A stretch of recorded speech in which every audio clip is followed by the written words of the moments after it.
This is Tech Rounds on Tech Build Africa. I'm really glad to bring you another episode of this very interactive but yet an insightful session where we talk about tech topics and insights from thought leaders and innovators in the ecosystem. And I promise you today is not going to be an exception, as I have with me someone who is very much equipped with information about the startup funding ecosystem, as we will be looking at understanding the investor perspective when it comes to the funding scene. Yeah, I will be doing this with Nzube. Nzube is already in the studio, and I will bring in Nzube up for this session. Hello, Nzube. How are you today? Good afternoon.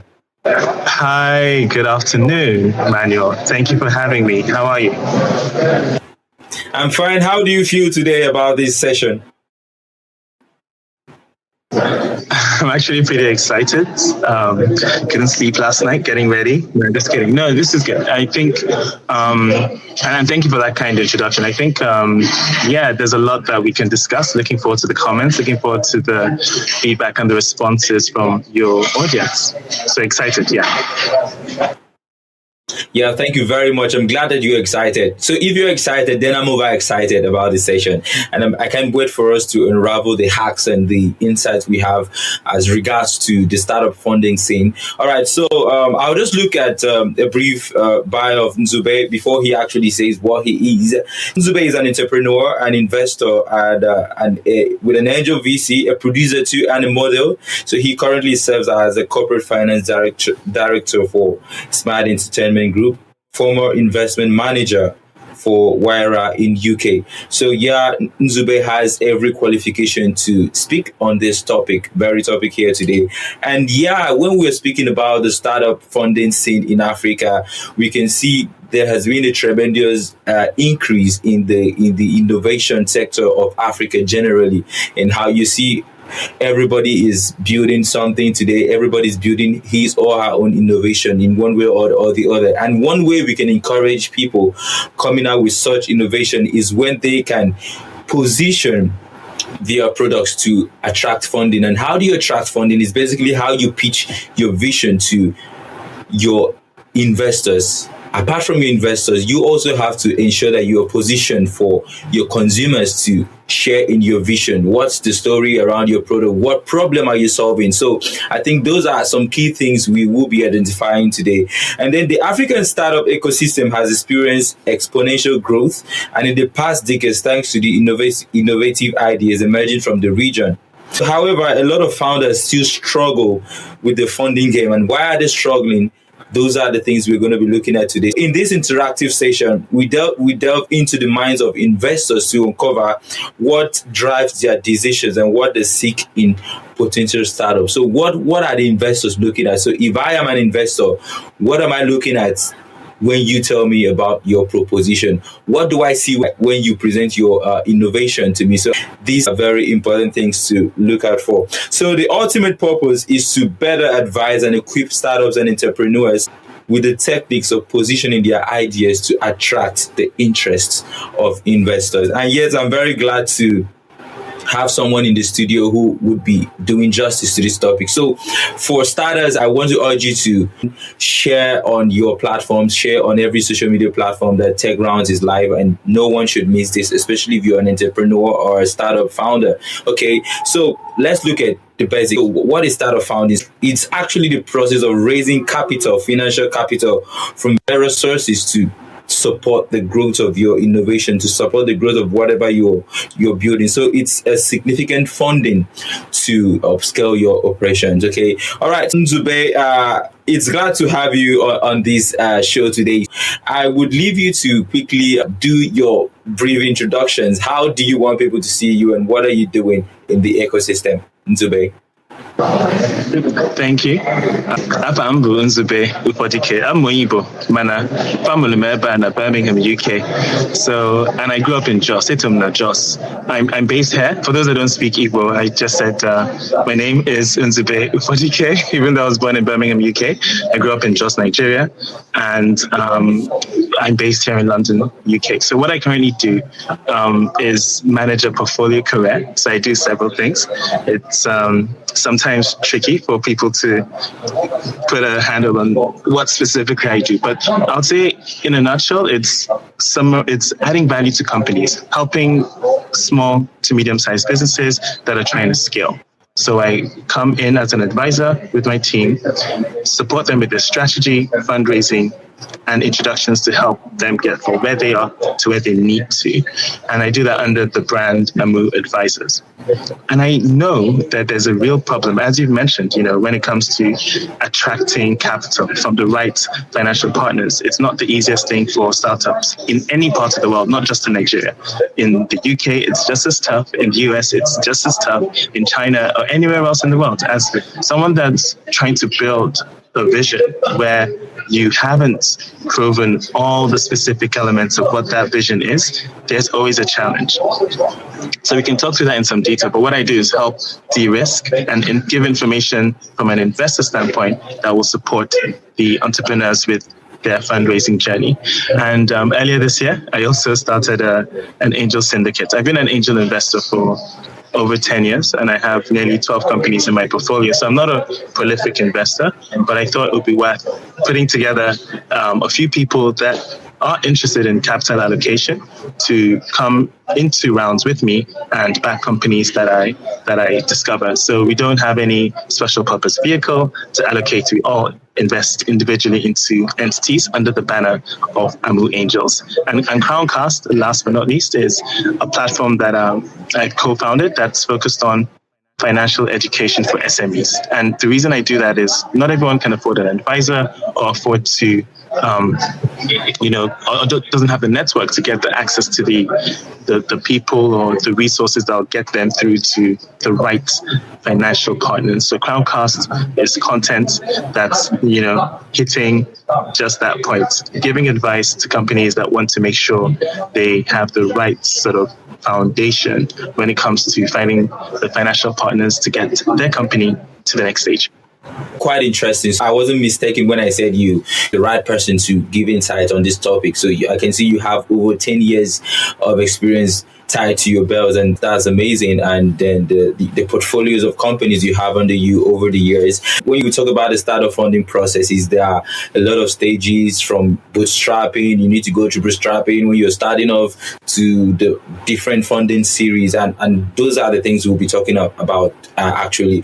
But before we actually step our foot on the gas, I want to explore what are your views about entrepreneurship generally in the tech ecosystem. So I think entrepreneurship is a very concrete, inspiring way to not just create, but also redistribute wealth. So I sometimes call myself a conscious capitalist. I think when it comes to the systems that governments or societies use to support and enable citizens, good citizenship, capitalism with the lowercase c has lifted the most number of people out of poverty, and entrepreneurship is a real way for people to, do the good work of getting access to the resources that will be needed to help make society better. So I'm an avid believer of empowering people, giving people choices, and I think entrepreneurship is a really good way to do that. Right, quite interesting. Thank you very much for that response. So now moving ahead on the startup funding scene, what is your overall perception on how it is fostering the innovation drive? So I've spoken about how over the years, African startups have boomed, and we've seen a lot of startups in fintech and different solutions coming up to the scene. Do you think that the funding has been the basic boost that has created these opportunities for these startups to come up? That's a really good question, and it's a kind of chicken-egg situation, right? I think the tech ecosystem has been going on for in Nigeria for longer than most people would acknowledge. We have people that have been doing things within various sectors for a while and innovating, maybe slightly under the radar and not getting the sort of headlines that we now all read. Nowadays, there's a lot more funding announcements, especially in fintech, and we've seen that drive a lot more interest on a macro level in the region.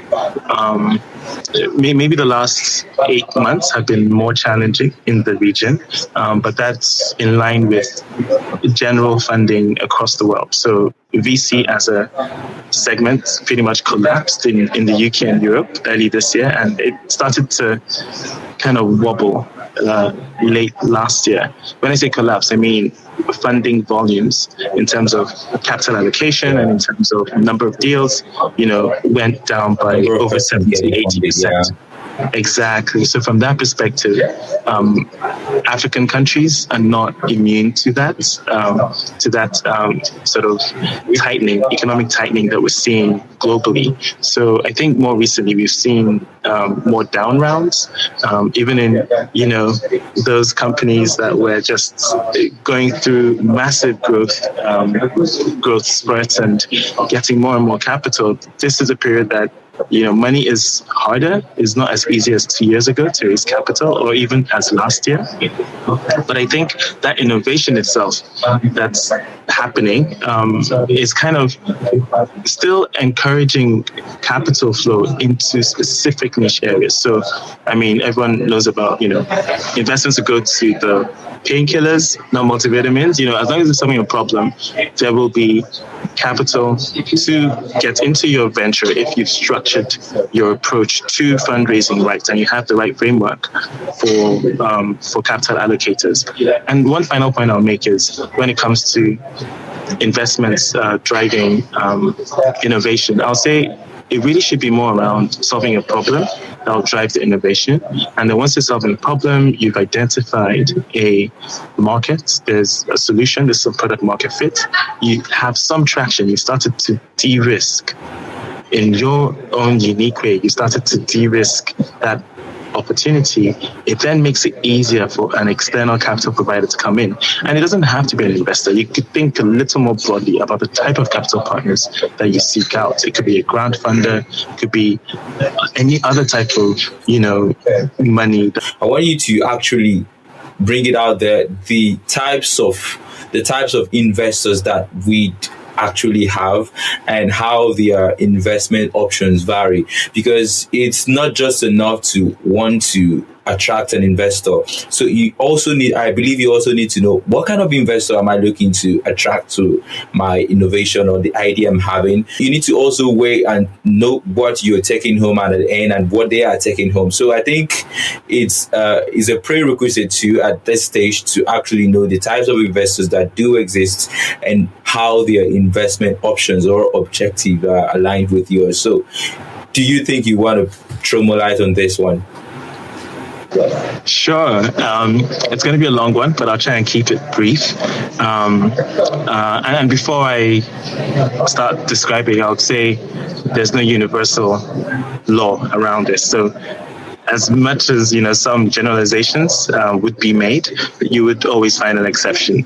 But so if we keep that in mind, then I'll say when looking at capital allocators, there are quite a few to consider. So investors come in all shapes and sizes. You can look at those that are giving equity or looking to take equity in your company, and those that are looking to take debt in your company.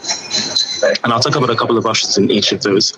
And then you can look at those that are not looking to take either equity nor debt, but it's more about capital to help trigger your growth without anything in return except certain KPIs or certain reporting requirements. So that could be non-dilutive funding. It could be considered as non-dilutive funding in the form of a grant. And there's some structures of capital that would come in a mix of the equity debts or grant funding, or even revenue share, where neither equity nor debts or grants, but it's a kind of percentage of future income. So they're funding a specific element of your business. So I think the first thing is looking at the whole value stack within your venture, figuring out what your cash conversion cycles are, where you need capital injection to activate certain growth opportunities, and then figuring out, based on the different types of capital allocators out there, which ones can match specific timelines you might have. If you need short-term cash, if it's, let's say, a 3-month cash play for a particular trade, there's no need to sell equity in your business because that's quite specific.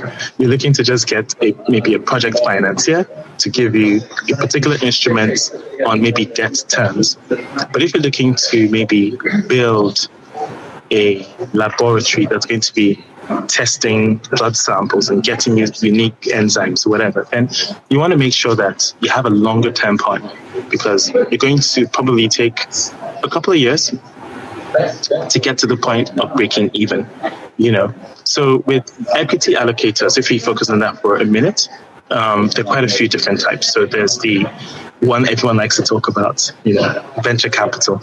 But I would discourage most people from considering VC because it's a game where, well, not a game, it's a sector where most VCs say no, and they have to. It's in terms of the number of deals they see versus the number of deals they evaluate versus the number of deals they place capital in. It's less than 0.01% for most venture funds. So if you have that 0.01% of securing venture capital, if the odds are stacked way against you, then why go down that route? Unless if you have something that you feel is specifically suited for VC in terms of its potential hockey stick growth opportunity. Another would be angels. So I operate as an angel as well. And these would typically be individuals that would want to place capital in a venture, either because they have some knowledge or expertise in that domain and they want to support and add value beyond the cash. So it's cash plus typically. With the angels, every angel is different.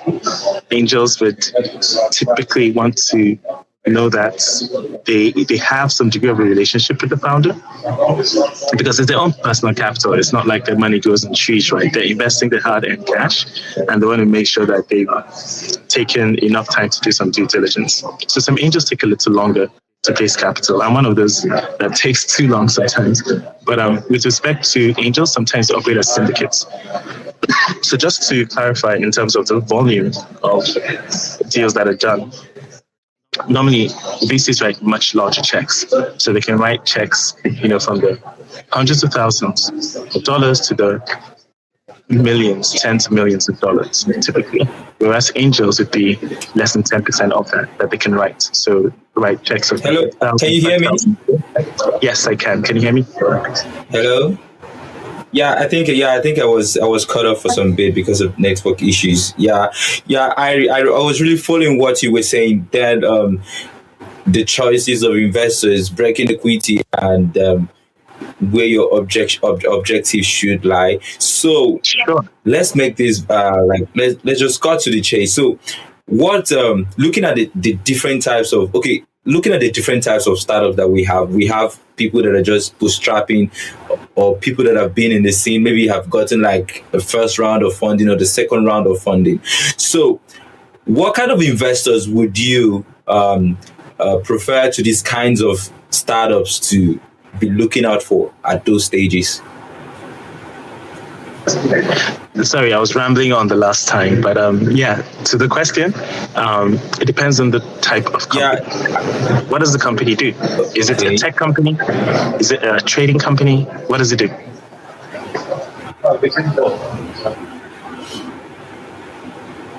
Hello? Hi. Sorry, I was asking, what does the company do for this example?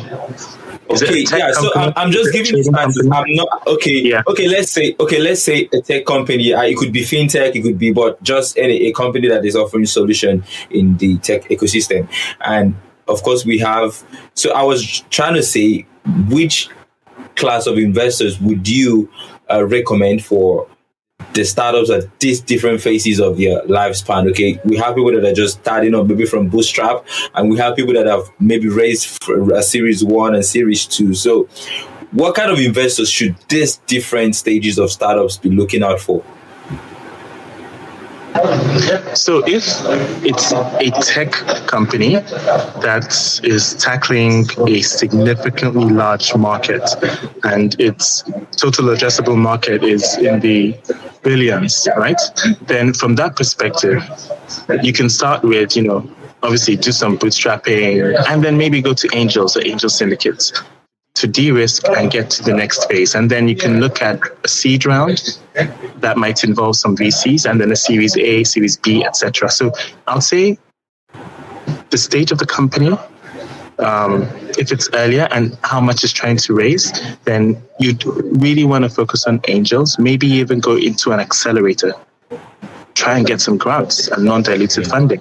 Maybe speak with family offices. So there are lots of different capital sources that would be probably better tailored to earlier stage companies where there's a lot more risk on the table than there isn't when you come to a company that's already doing 10,000 in monthly recurring revenues. Then at that point, it's more suitable to VC. 10,000, I'm talking about dollars now, in MRR, typically starts to get the attention of VCs. Right, that's clear. Thank you very much for throwing more light on that. So now let's move ahead to the startup aspect, the entrepreneur aspect now. So I know that one way to get the attention of any investor is at the point of you making your pitch. And we know that pitch is a very, very strategic and should carry your story and your attraction and whatever you're doing and how you want people to see you. Of course, you're selling your vision, like I do put it in my own words. You're selling your vision to a third party who could be your potential investor. You can never tell. So what are those key elements that should be included in a compelling pitch for an investor? I'll say within a compelling pitch for an investor, you really want to highlight what it is that you do in language that they would understand. So talking about your business, if it's a B2B SaaS play, so that's a business to business, software as a service play, if it's a marketplace, just summarizing what it is quickly to the point, highlighting the size of the opportunity, problems are opportunities, right? So quantifying what that size is would then allow an investor or potential investor to know how much attention they should be paying to you. Also, very quickly, try to highlight what you've done, the great stuff, all the graphs you've put in, highlight any awards you've probably attained, the stellar team. You want to highlight if you have some early signs of revenue, any partnerships, if there are any entities that you've gotten to sign expressions of interest, that gives more credibility to your opportunity. If there's any research or data to back your venture, that also helps. Because, as they say, opinions are the lowest level form of proof. You need to have data to back what it is you're imagining could be possible for your venture.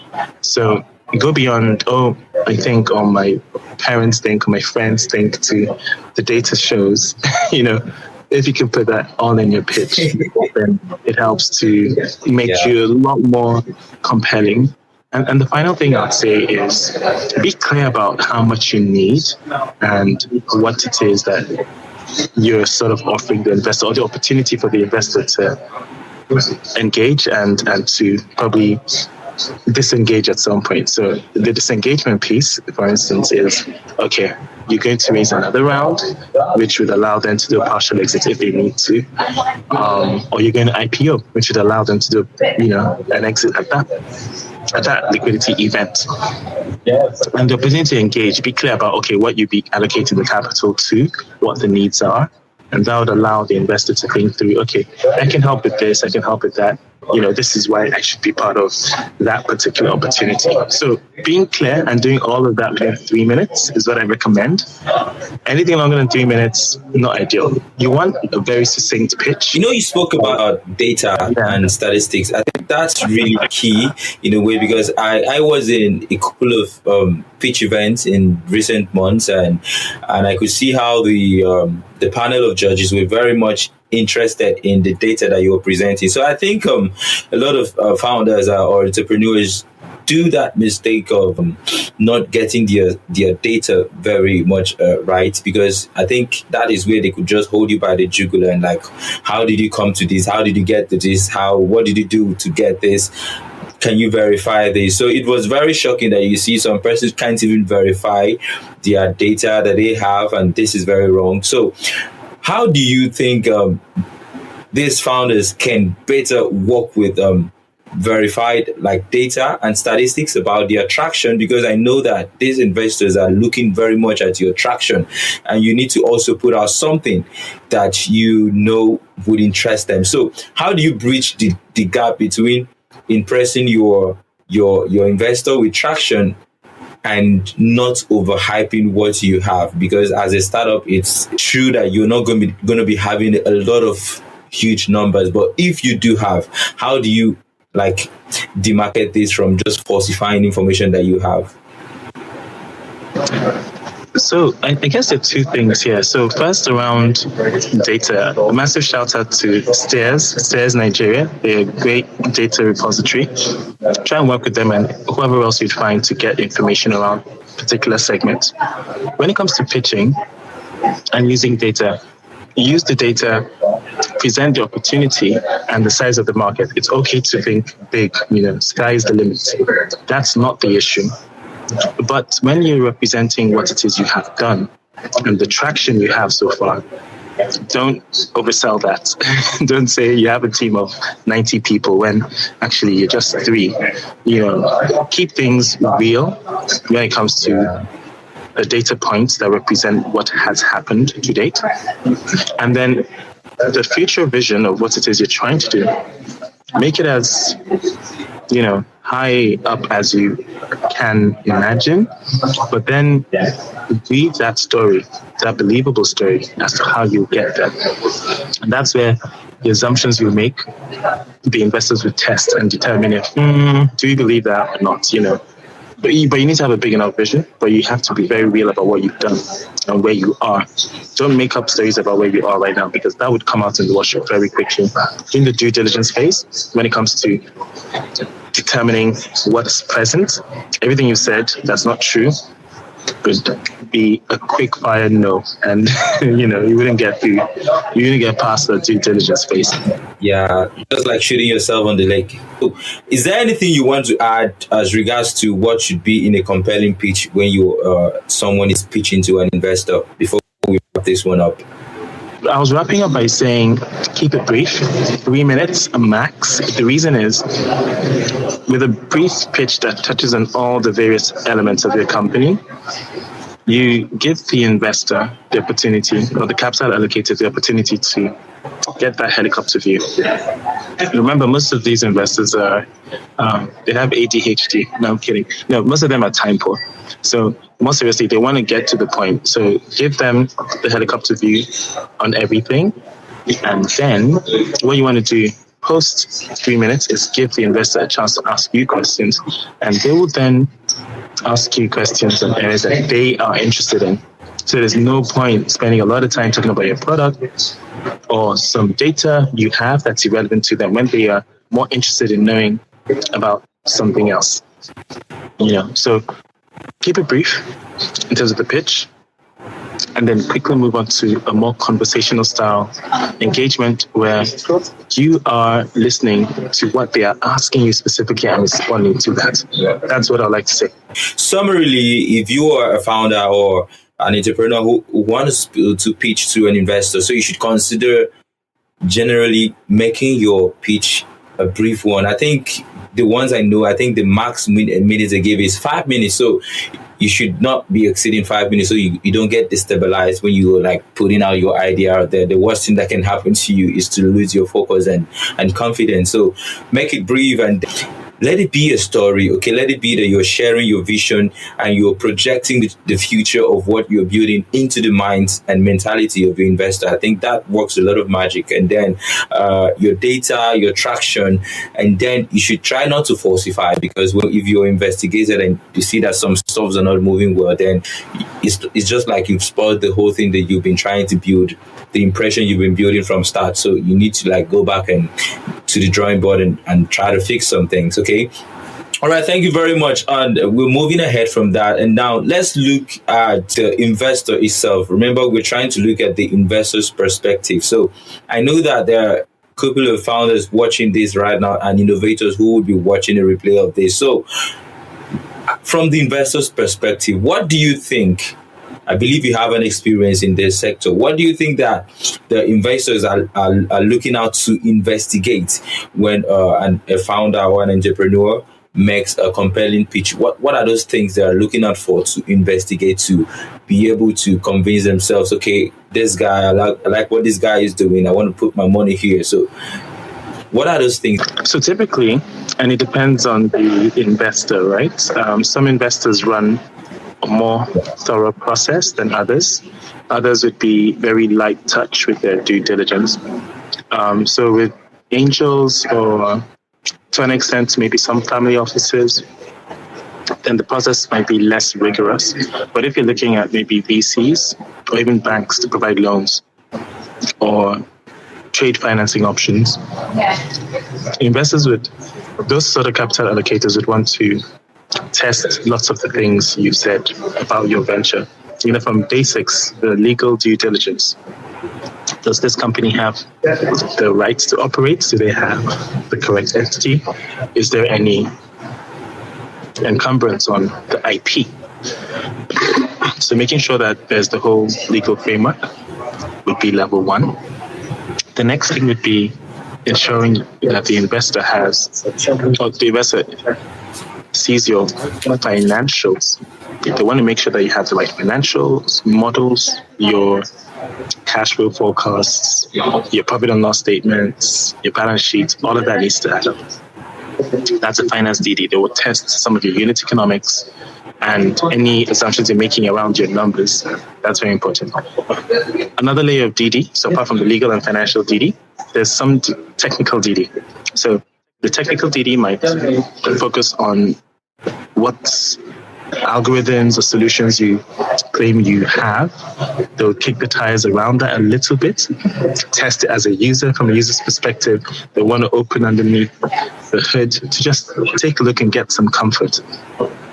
And this is just to make sure that, yes, everything checks out. So remember, most of the VCs that are putting money aren't putting their own money. It's money that they've raised from limited partners.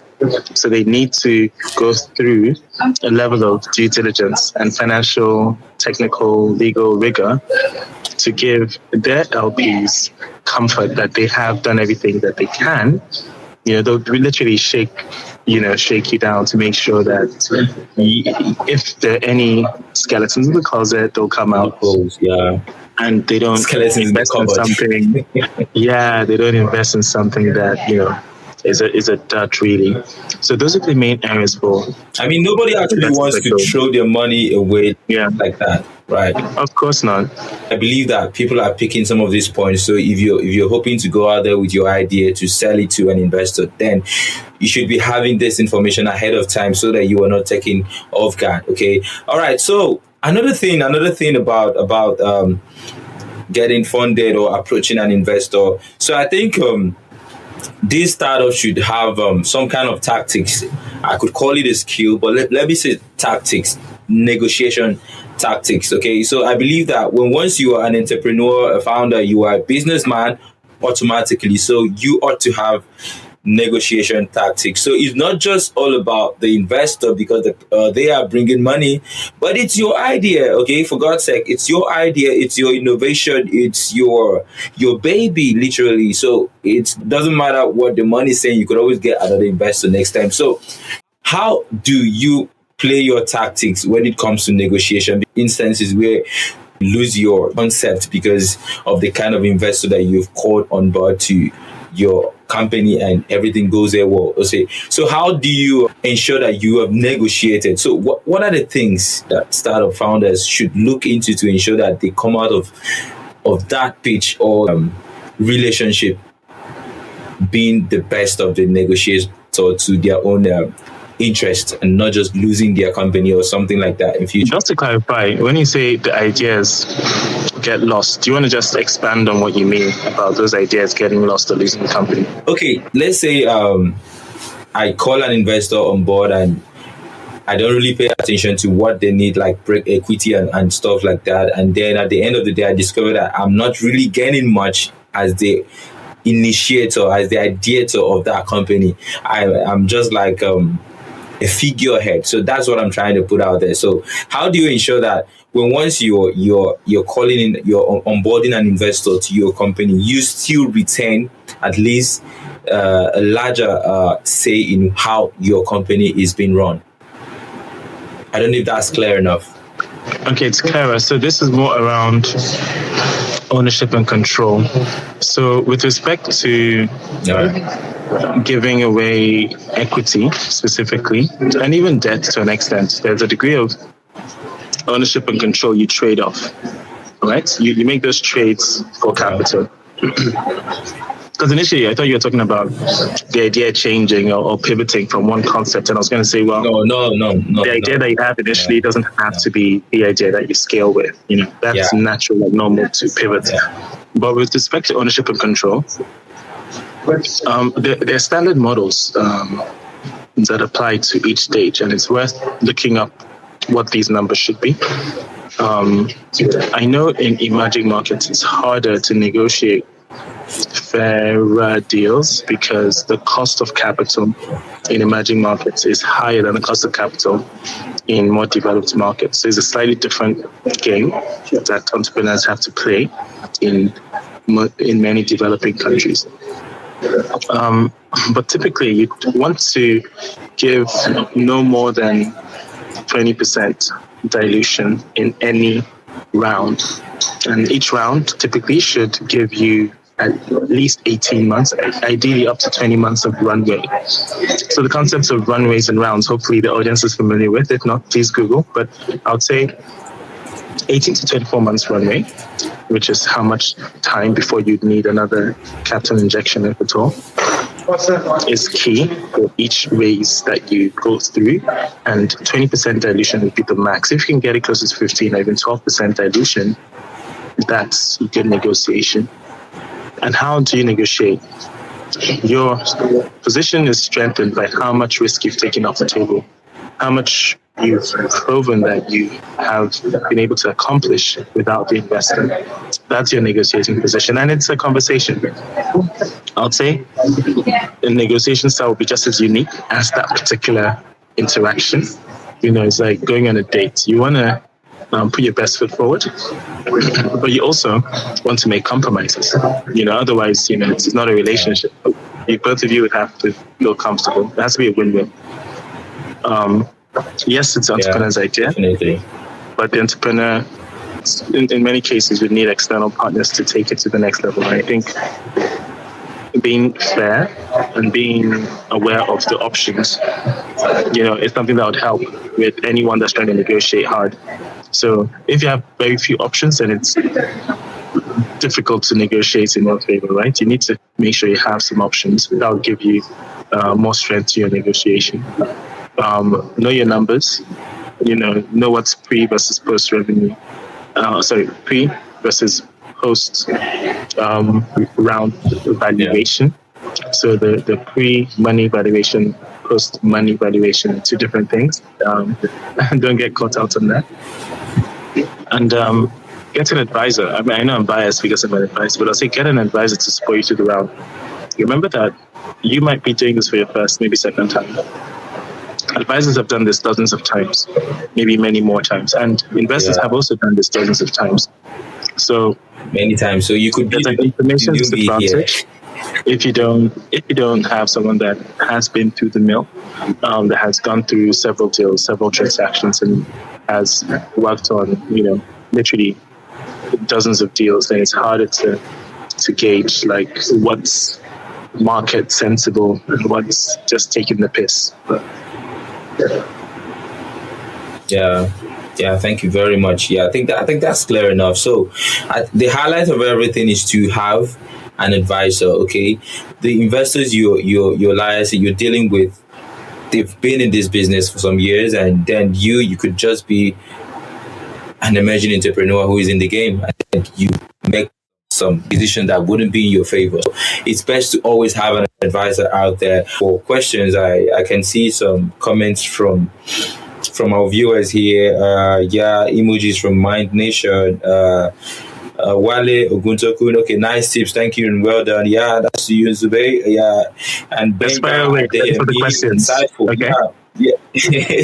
So if you have your questions, you've been viewing this and you have your questions, okay, you want some clarification. One thing I'll mention while you're going through the questions, when it comes to fundraising, one thing I have to share with many entrepreneurs is that it always takes much longer than you imagine it would. Okay. Most people come to me thinking, we can close around in a couple of weeks or a couple of months. I'm like, don't be delusional. It's not going to take that short. Yeah. It's usually a process takes 6 to 9 months at best. 6 to 9 months at best. And that's if you've got your ducks in a row, you've prepared your data room, you've done all the things you need to do. But usually the assumptions around the timeline for fundraising are way out of sync with the reality. And remember, in this market, remember we started by talking about the macro conditions. This market is particularly tough.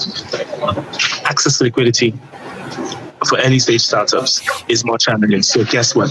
It's going to take slightly longer. So if you don't have like 9 months as your minimum expected timeline to fundraise, then you haven't yet come to reality.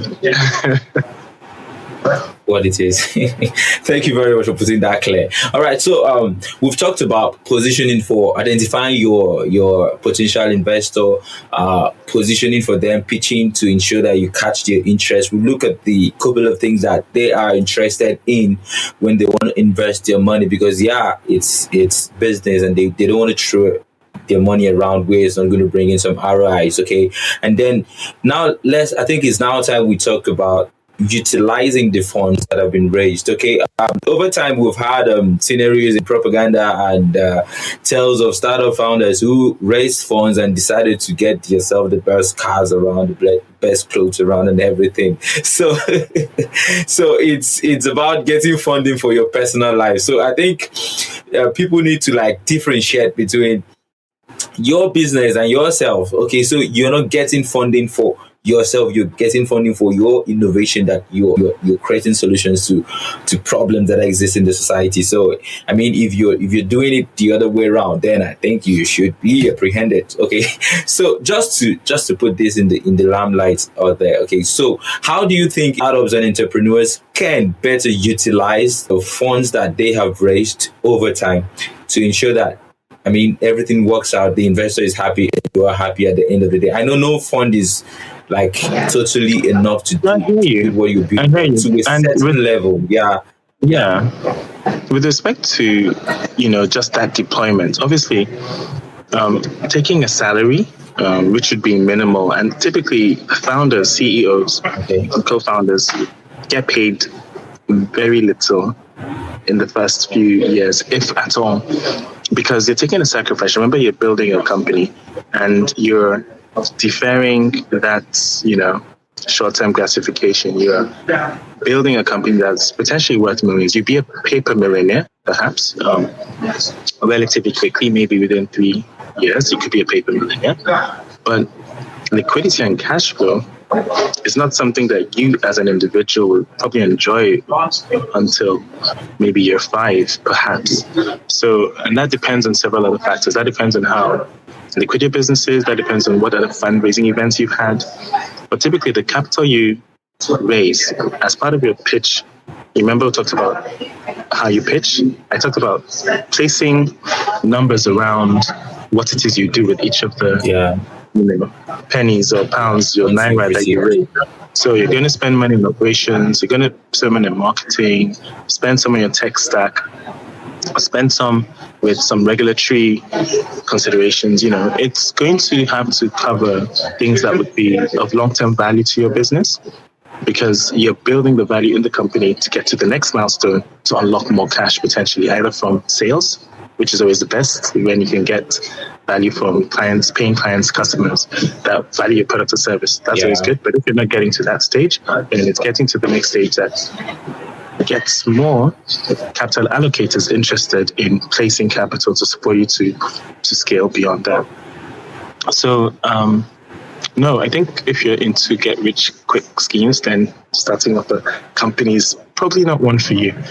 Most companies fail, as I'm sure your users or your listeners know. Within the first 5 years, I think most companies are, there's a large statistic. I forget the exact number, but I think it's over 80% of companies that fail within the first 3 to 5 years. And I think that's a global statistic, not just in the UK.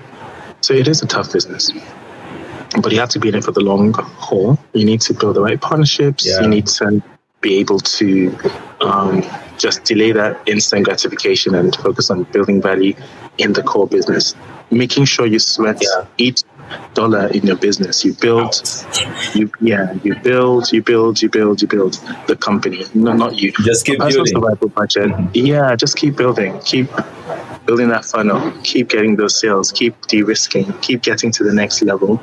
That you eat, sleep, and breathe your business in the first few years. That's natural. Some mentors would say that entrepreneurship is a marathon, it's not a sprint. So if you're expecting it to be a quick thing, a quick get rich platform for you, then it's likely not going to work. I agree with that point. Yeah, I totally also buy the idea. You said something about delaying your instant gratification as a founder. I think that's very key, because if you're going in to quickly get the money, then you might see that it doesn't work out in your favor. So you have to look long term. What am I building? Am I able to even sacrifice my own money to ensure that this vision of mine comes to reality? So that's that for that. Thank you very much for the session so far. We've been calling in for some questions in case there's any, but I know we've been very much straight to the point and simplified enough for anybody to get the tips and everything we're sharing. So now we're wrapping up, and now we're getting to the last segment of this Tech Round show. Yeah, you're watching this show courtesy of TechBuild Africa, so you can follow us on all platforms at TechBuild Africa on Instagram, Twitter, Facebook, and we just got on TikTok to reach a wider audience. Yes, you can always like, subscribe, share, and comment. Yes, has to be done. On all the socials. Thank you very much for that. Yeah. Pleasure. So let's get to play a fun game before we say adios. We call it bye here. So are you ready for this? Are you ready for this? I was born ready, but I'm kind of scared at the same time. Don't be scared. I'm not going to ask you to speak. Okay, let's do it. Just kidding. Ready. It's okay. Let's do this. All right. So the first one, quite easy. So your favorite sports? Are you a sporty person? So what's your favorite sport you want to talk about? So the line cuts out. What my favorite sport? You said. I'm the least sporty that's person. What I said. I play chess, and I also like to run every now and again, maybe once a week or once every 2 weeks. I like to go jogging or running, but even the gym hasn't seen my brake lights in a while. So but I have to keep fit for the modeling jobs. But I just try and cut my diet, but I'm not really the most sporty person. So I'll say my favorite sport would be, let's pass on that one, but maybe chess is my favorite sport. This kind of this is smart people she's trying to sell. I don't know about some of that. My brother plays chess, and I don't know if it's very smart. Okay, someone said I should ask you, right? I am a nerd, yeah. If you want to play chess, find me on chess.com. It's Nzube, my first name, Nzubesky, SKY. You know, the Russian, everyone has a ski. Nzubesky is my chess name. You better be good. If you're not good, don't play me, because I need good players. I think I should fortify myself. Next and question. I'll find you and see how to defeat you. All right, so is it going to be the traditional or continental dishes for you? Ooh, traditional food all the time. I cooked some okra soup, seafood okra, last weekend. Hanging. I love traditional food. Yeah. Next question. Interesting. Right. All day, every day.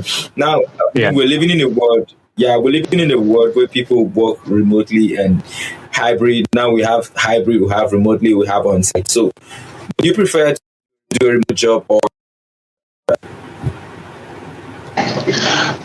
hybrid, maybe coming out once a week, at most twice a week, but I rather work remotely. Yeah. It's efficient for me, less travel time, less noisy. Today I'm working from the Institute of Directors. I wanted a nice space for you guys, but normally I just stay at home and work from my home office. Okay, great. Yeah, quite interesting. Quite interesting. Okay, to the next one, are you a one-man kind of person or a team player? 100% team player. You can't do anything great Can't do solo. anything. Yeah. It has to be with a team. I'm fortunate enough to have good teams around me, and they've helped make lots of things possible. So, team player. I give it up to you, team man. All right. So, media famous or low key? Which one would I describe you as? Media famous or low key? That's a tough one. I used to be low key a lot, but now I'm doing some stuff in the media, like fashion, TV, podcasting. So I don't mind being media famous, but I'm more interested in the bags that come with it. So I'm focused on wealth creation. So I'm not sure necessarily, not necessarily like you can't even go low key because you were running I think you started your blog. So I mean, it's not even possible to be low key. Sorry. So on to the next one, the last one, not the least. So I know you chose African dishes, traditional dishes last time. So now we have the suit and Ankara. So would you rather appear in the Ankara or a corporate attire? It depends on where I'm going. So, I mean, right now I've got a suit, a blazer on, but I have like different styles. Depends on where I'm going. So, yeah, that question doesn't have one answer. What's the context? What's the location? So, are you saying that you cannot pull up to an important occasion with the Ankara? Like it's not because it's not English or something?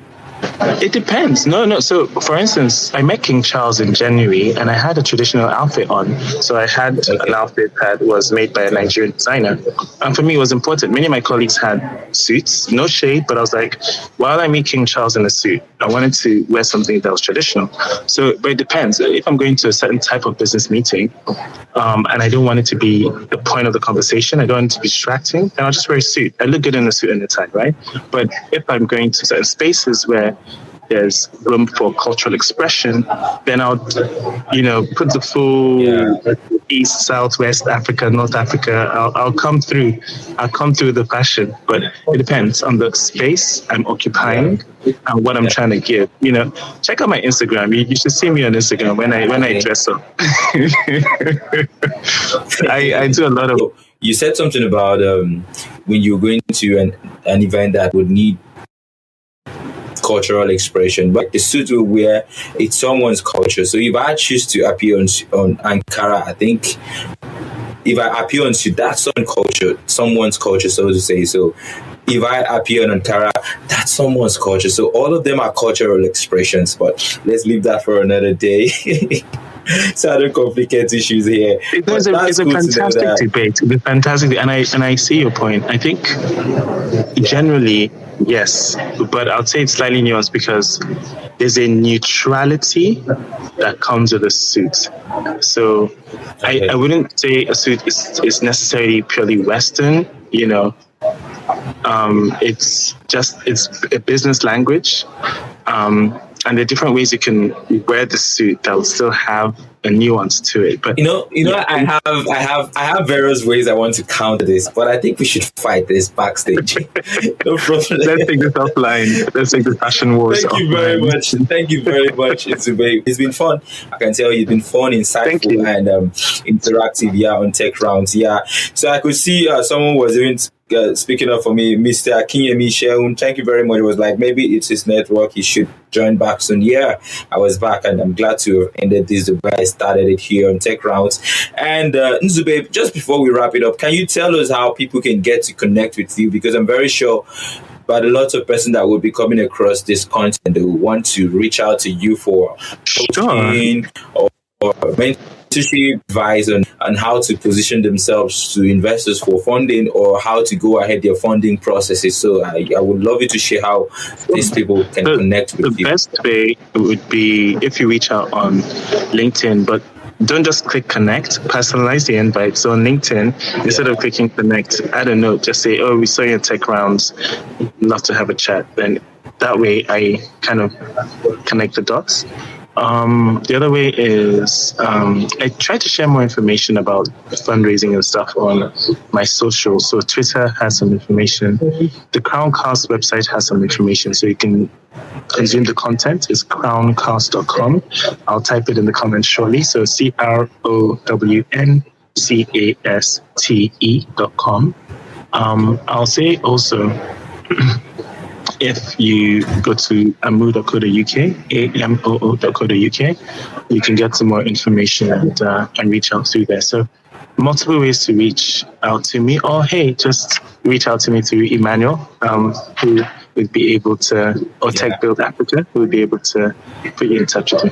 So thank you again for the space. Yeah, thank you very much. Yeah, having this open conversation on fundraising. Yeah, thank you very much. I would be thankful. Once I get people that wants to reach out to you from the community, I would always ensure I act as the middleman to Mr. Nzube. Thank you very much. And then please do well to follow us on all social media platforms.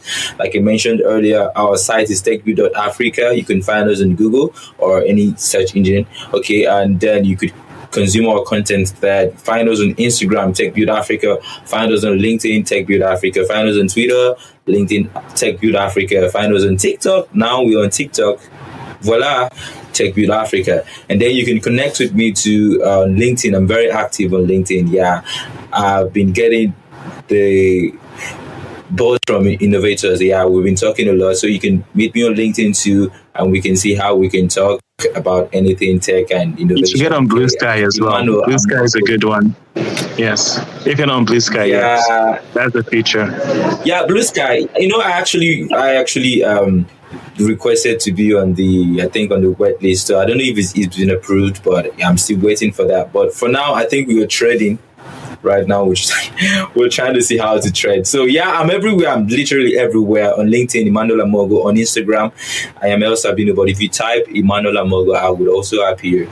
On Twitter, yeah, the digital nomad. Yeah, I'm there. I am El Sabino. So it will be glad to connect. Thank you everyone once again for making it for Tech Rounds, discussing the funding for startups and how to position for the investors' perspective. It was amazing to have this discussion, and I think it's time to skedaddle from here and get doing with other things. I'm sure you have other things to do. Thank you very much for joining, and yeah, once again, thank you, Nzube, for making it for the round. Yeah, and till another time when I come on board, I wanted to keep it there. Subscribe to our YouTube channel so that you don't miss it, and you can always get replays of what we've done so far from past series. Thank you very much. I got to skedaddle at this point, and adios to you. It was nice being here. Emmanuel Michael Amogo signing out.